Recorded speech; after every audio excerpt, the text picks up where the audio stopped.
Formal nang inilipat ang 1st Brigade Combat Team ng Philippine Army mula sa Central Mindanao patungong Luzon. Ayon sa militar, bahagi ito ng transition at sa pagsasailalim ng 1 BCT sa Structured Retraining at Capability Enhancement. Ang News Now sa report.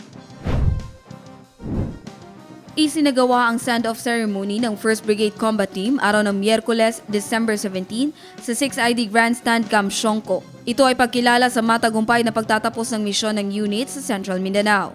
Pinangunahan ng seremonya ni Major General Jose Vladimir Cagara, Commander ng 6th Infantry Division at JTF Central.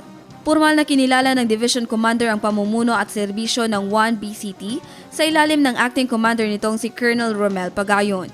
Ang send-off ay hudyat ng pagkumpleto ng misyon ng 1 BCT sa loob ng Area of Responsibility ng JTF Central at pagsasailalim nito sa Structured Retraining at Capability Enhancement.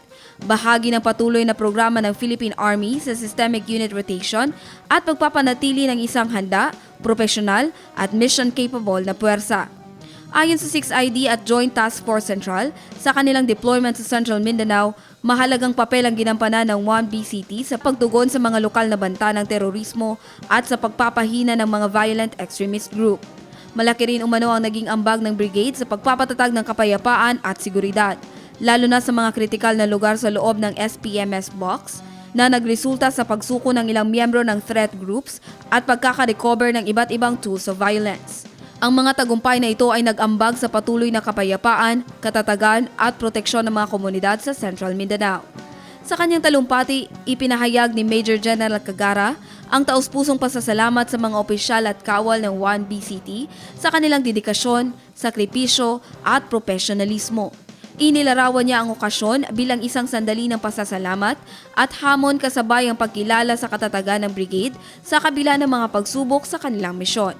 Habang naghahanda ang 1 BCT para sa kanilang susunod na misyon sa Luzon, binigyang diin ng Division Commander na bagamat maaaring magbago ang area of responsibility, nananatili ang tawag ng pagiging sundalo. Hinikayat niya ang mga kawal na dalhin ng mga aral mula sa Central Mindanao.